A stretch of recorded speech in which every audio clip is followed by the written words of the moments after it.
morning, everybody. It's Tuesday, June the 23rd. This is the Made in Paradise podcast. And today we're going to talk about nostalgia. And so since we're talking about nostalgia, I went and got some old photographs that were very bad, that were actually taken for insurance purposes. And I ran them through the AI to try to get them a little bit cleaned up so they didn't look too bad, because these were taken really fast and there was light glare from the fluorescent lights. But I used to have quite the extensive Star Trek collection. I had a store in my hometown, Sulphur, Louisiana. It was called Paradise Computer Center. And we sold quite a number of computers into the local community, but we really did a lot of mail order. And so we built computers to order and then we shipped them on UPS. And on the other side of this room, this was a big, long room. The other side of it was my tech benches, and there was always 6 or 7 technicians out there building computers. People out there's on the phone selling computers.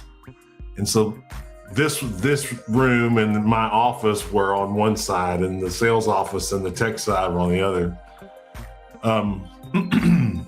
Those were all brand new figures, right? It's all Star Trek figures. There was one up there that later, after I got rid of this collection, I found out was worth a couple of $1,000s. And you can see I had a mini centipede machine there. I had a plate collection. If you look in the upper left-hand corner, you see there's how many more plates there are back there. I had shelves with all these plates on them from Star Trek and Star Wars, and there's a gold record from Star Wars. Those first photographs I showed you were all autographs, by the way, hanging on the wall. Those were the ones on the wall were autographs I collected. So those were autographs I went to some sci-fi convention or some, TV convention or whatever and had them sign them. These were purchased, the ones that were on this wall. So you can see William Shatner and Spock over there. And this was the wall behind my desk. That was my very first experiment with vinyl printing on a wall. So that many years ago. You can see right there my sword right there in the lower right hand corner. Alvaro has that now. There was a Star Trek insignia collection, and there was some more autographs. That was just one of the shelves in my office. You can see how all the toys stacked up. They were all brand new. And then you can see those were glass cases that lined the wall. You can see all the toys up there. There's a pinball machine in the lower left-hand corner there. But one day I decided that, you know what? This is just way too much stuff. I don't want to haul this stuff around with me anymore. And I sold all that stuff, and I invested the money in one of my first eBay businesses. Where we were selling QVC on eBay. And as far as I know, we're probably the first people ever to sell QVC in mass on eBay. But then as life went on after that, and I moved to Costa Rica, all of life came down to one container. And now all of life probably comes down to less than half of that. And most of it is not mine, but it's either hers or ours.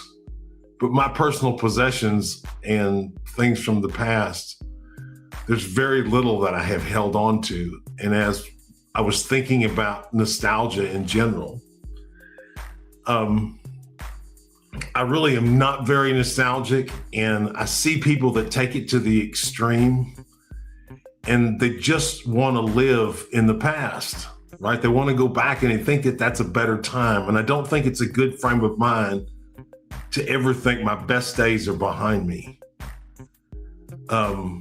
Because what are those days? And I know Darren's seen Napoleon Dynamite, but Uncle Rico comes to mind. And his whole life comes down to if he had just been put into this football game in high school in the fourth quarter, if he had been put in instead of someone else, the coach had chosen him, his whole life would have been better. He'd have married the prom queen. He'd have gone on to play college ball and then been drafted into professional sports. And all he talks about is this game, and his whole life revolves around that moment that he thinks was the very best moment of his life. And now 15 years have gone by and he's still living in that moment. And I see people in real life that do that. And I follow some things on Facebook, like there's one on Instagram called Rerun the 80s, and there's another one called Retro Fan Club, and it's a guy and he posts something every day from the 80s, and I look at it and I get that feeling of, wow, that was great. Like I see something Dungeons and Dragons and I see it, and just in the bookstore this weekend, look by some Dungeons and Dragons, and I feel that, oh, there was some great times, but I still want to go back. And so I see the entertaining part of nostalgia, kind of like the entertaining part of watching a TV series or a movie. But to go beyond that, to go back into it, to me, seems like a waste of time. So with that being said, Darren, I'm going to pass it to you. Well, I have a quick question. I've never seen any of those photos that you had on the Star Trek or anything like that. Did you just get rid of it in bulk? You're just like, no, I'm fed up with it. I'm done. Just I sold it on eBay. I sold it on eBay. Sold all of it. I sold all of it on eBay. And the thing is before that, I had a big Star Wars collection, but it wasn't in the packages. And so my mother had held on to it for me in these boxes, and then I had it, and I was in Houston with it, and I had this Star Trek collection, and maybe it was the size of, call it 3 or 4 big boxes, like those big plastic tubs you get at Costco or whatever, those black plastic tubs, like 3 or 4 of those full of stuff, right? And then one day, for whatever reason, I don't know what it was, this is prior to eBay, right? Yeah. So I figure out what it's worth, and someone came over and gave me $8,000 or $9,000 for it. And I remember that because I thought, I'm going to take that money and buy me a Harley, and I did. So if I'd have held on to it, I mean, there was IG-88 in that stuff, right? Which he ended up being worth a bunch of money. And I still had the boxes on a few pieces of it, but whatever, yes, if you'd have held it, it'd have been worth a bunch of money, but I can tell you 20 stories like that of stuff that if you'd have held it, it'd have been worth money. But there's the thought behind it, and the subject of nostalgia is, why do we go back? We go back into a happy moment, right? Yeah. We go back to some moment. I mean, sometimes Adri's eating something here in Costa Rica, and I'm like, that tastes horrible. She goes, yeah, but I ate it as a kid. And see, she's going back to that moment. Like, I don't like to go back and watch the cartoons I liked as a kid. I learned that I went to go back and see Thundar the Barbarian. And I went back and I watched one episode and I went, oh, wow. No, I don't want to watch this. I'm going to ruin my childhood moment by realizing how bad that cartoon was. All right, back to you, dear. Well, I was just thinking, I don't think we told everybody, but I was just recently back in the States. And one of the things that I remember always growing up and eating was biscuits and gravy. Oh, man, yeah. I just love it so much. But it was the second day that I was back. I ate like 6 biscuits and a bowl full of that gravy, and it just took me back. But after that, I got sick. I was so sick for like 3 hours after it. I ate so much, and it's sad to say, but I think I ruined that nostalgia from that moment, just because I overate, and it's gone now. I don't have any desire right now to even consume biscuits and gravy.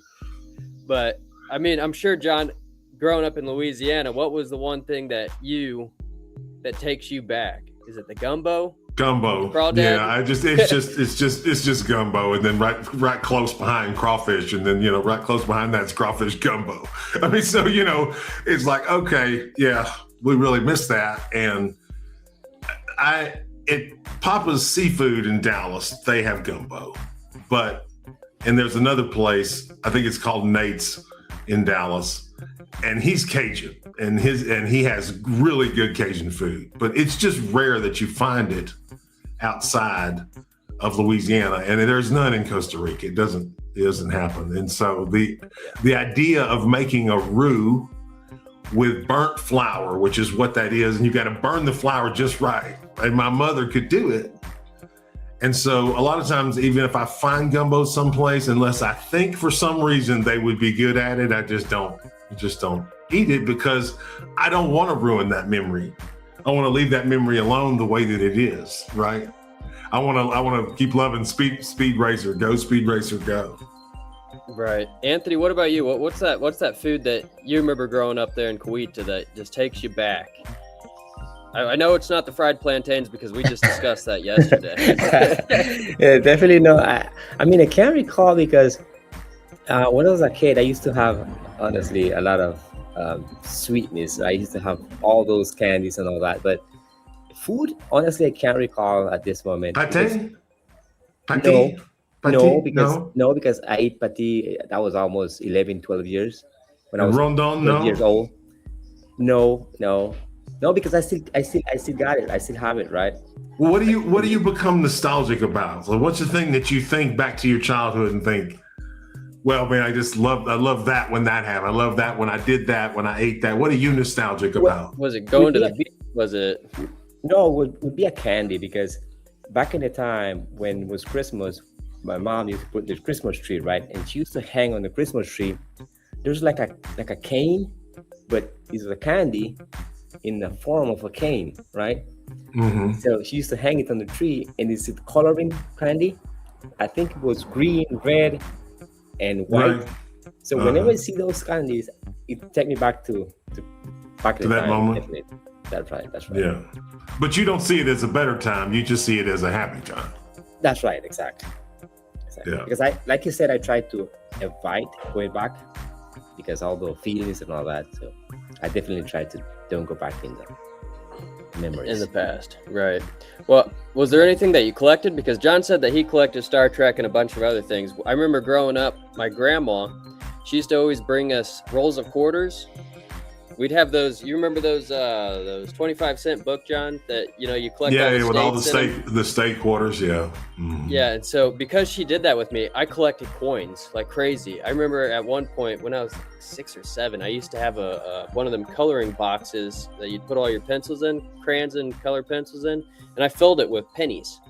And I'd sit there and I'd count each and every penny, and I'd see, is there anything different or unique with any of these pennies? And I had like 800, and I would count it once a week, I think. And I'd just find pennies and I'd toss it in there, pull them out, and I'd count it and see if there's anything new that I'd find.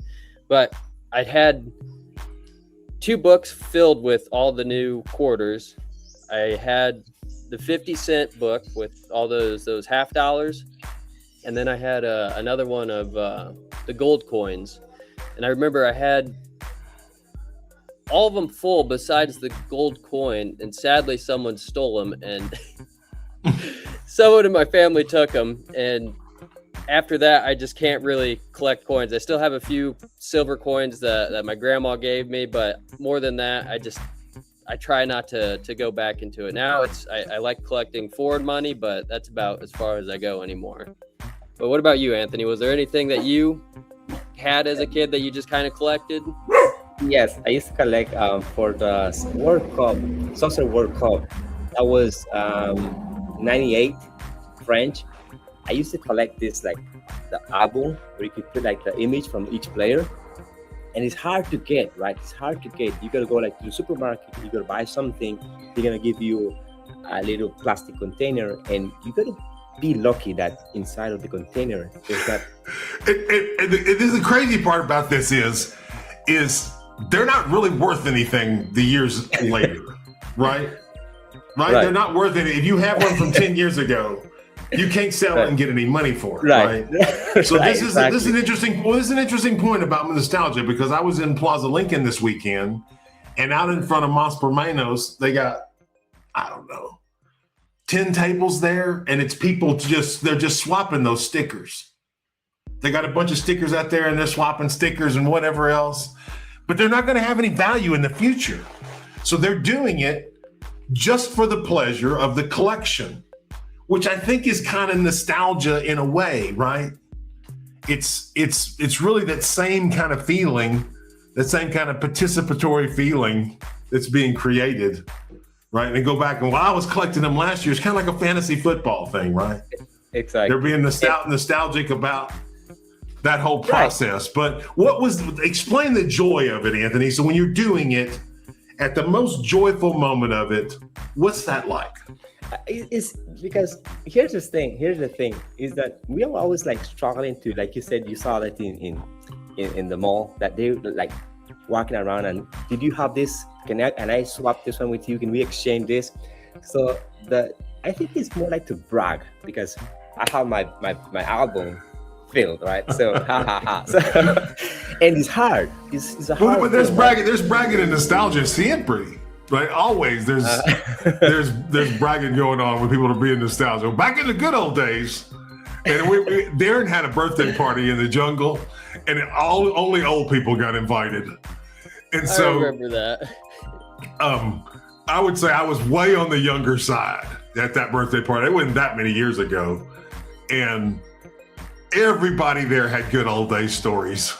Everybody had them, and you can tell the good old days stories because they roll them out every party and every new person, right? Because they love telling them. So yeah, I think bragging's a big part of nostalgia in general. Believe it or not, John, that was 4 years ago, or 5. Was it 5 years ago? I think it was in 2022 or something like that. No, 4 years ago then. But yeah, I mean, all those people that were invited, they've come down to the jungle and they don't socialize at all. So the only thing that they have is the photos and stuff that they brought with them. You know, the only time they socialize is when someone has a birthday party or something like that. But even that doesn't get celebrated near as much down here. But so, yeah, every time I see them, they tell me the same story over and over about their high school career or something like that. Well, when Brooks was getting ready to die, he had collected Dallas Cowboy stuff, and he had a couple of bookcases full of it. People had gifted to him, whatever. And he began to give all of his stuff away. But several years before, let's call it 3 years before he died, he had decided he was going to start giving everything away. And then he said for his grandkids, he got each one of them a little wooden box, and he filled that wooden box with little things that were important, that meant something, right? So it whatever that was, it meant something about his life or about their relationship together or whatever. And he made 3 or 4 of those boxes, right? Those keepsake boxes. And so now I've gotten down to that same thing where I will collect, but I'll collect some just little tiny a piece of paper, right? A hotel key, a sticker, a business card I made, you know, a piece of promotional material, just little things. And I have very, very little of it to pass to whomever may give a shit when I leave this body and say, okay, well, there was a whole bunch of stuff that went on. And when I was young, I was much younger in my early 20s, there was a baseball strike. And during that baseball strike, the value of baseball cards and sports cards plummeted.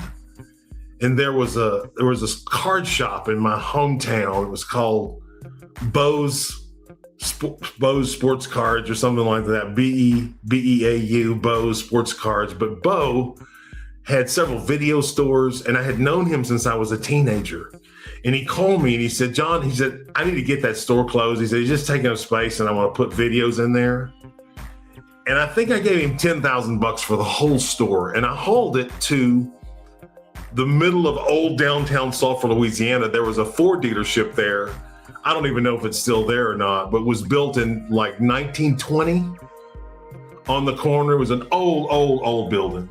And so we moved all of those cards in there, and I began to do the best job marketing. Now, remember, we have no internet, right? So that doesn't exist. And I began to try to do marketing for the stuff and try to find a buyer for it. And it was hard. And so we were sitting there all day long. We would call people and, we would order mailing lists, and we'd go back and forth with stuff like that. And so there was just a lot of downtime. And we had all those cards in there. Well, there was boxes full of stuff. There was just some like miscellaneous boxes full of stuff. And going through one of those boxes, there was a box in there from a baseball player named Ted Lyons who had got inducted into the Hall of Fame, and he was from Vinton, Louisiana, which is just the next town over.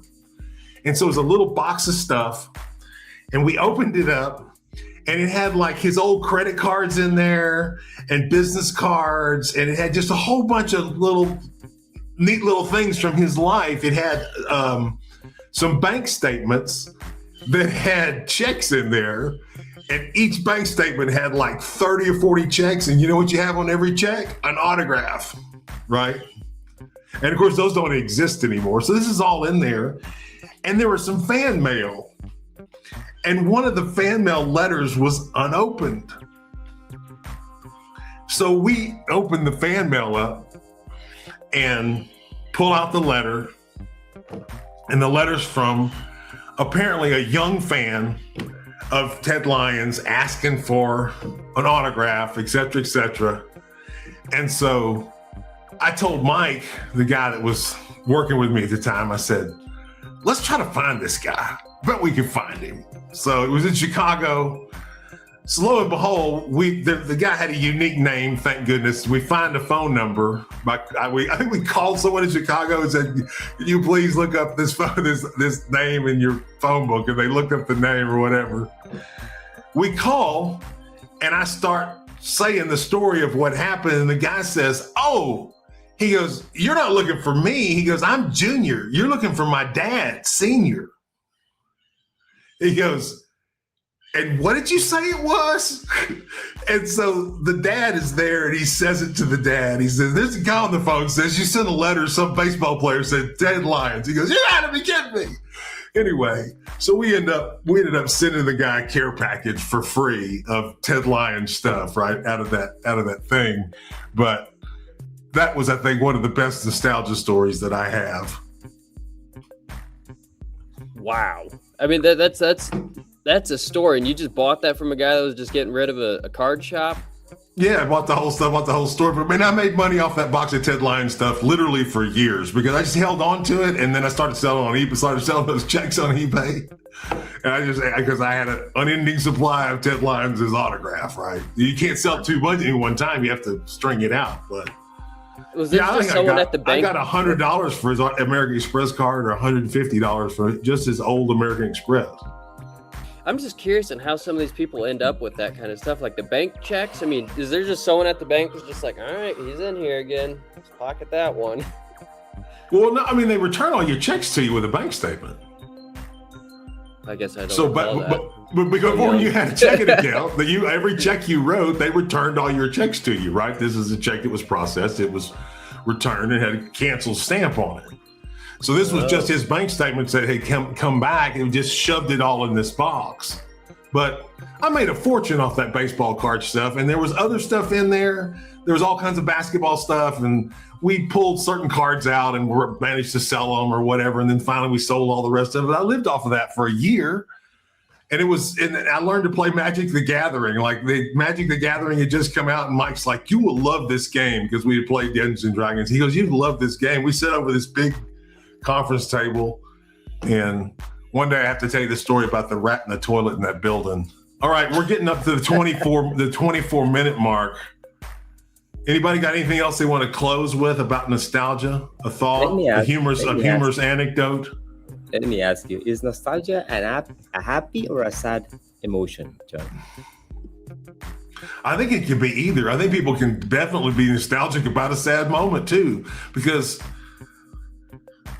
a lot of times, if you're not hormonally sad, if you don't have clinical depression, right, and you're just sad, you're enjoying it, like enjoying being angry, or you just choose not to be it, because happiness is a choice, and so is sad.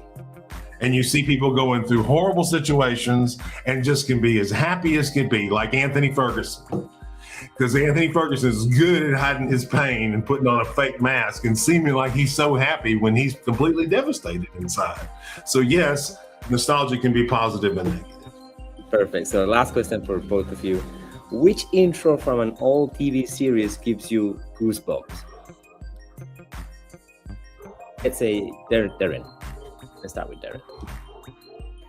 I mean, it used to be the old Scooby-Doo. But I grew up watching Scooby-Doo. I mean, Flintstones, I was watching that as well, but the one that really comes to mind was the old Scooby-Doo. That intro, the theme song, Scooby-Dooby-Doo, where are you? Right. John? I thought about the Addams Family, the da-da-da-da, bum, bum, da-da-da-da, right? And the Munsters. Dun, dun, dun, dun, dun, dun, dun, dun, dun, dun, dun, dun, dun. I think that's the way it went. But the Munsters and the Addams Family, very nostalgic. But I think if you're going to give me goosebumps, it would probably be that original Star Trek theme. Dun, dun, dun, dun, dun, dun, dun. That one will always, I guess you got goosebumps when I did it. Love Star Trek. Great. Ladies and gentlemen, this has been the Made in Paradise podcast. We do this every week, Monday through Friday in the morning if we're not too busy. Please like and subscribe.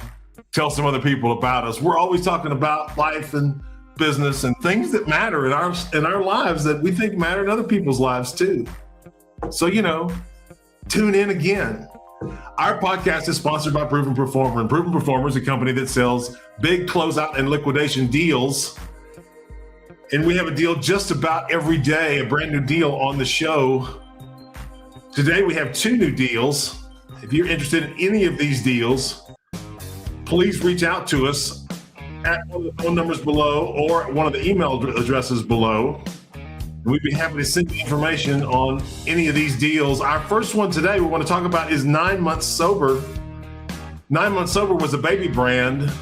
They have gone out of business, and we have their remaining inventory. Just one moment.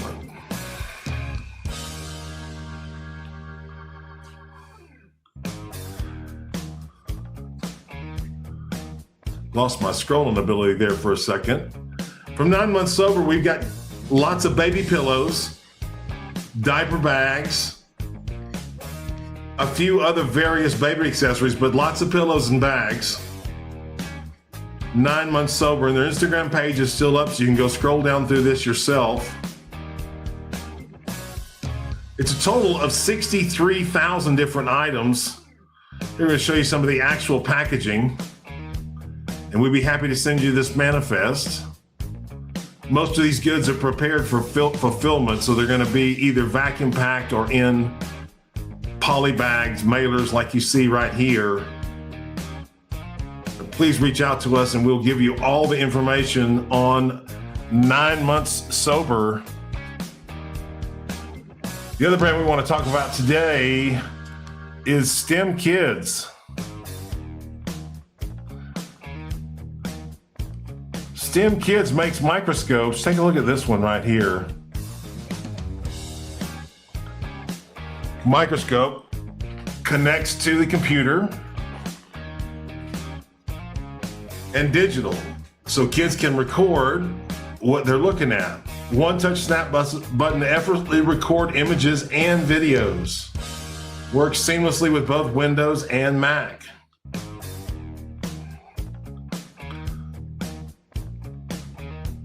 Here we have sample kits, size slides kit, Animal Edition 12 unique premiered slides. And so in total, we've got 5 different STEM kits and microscopes.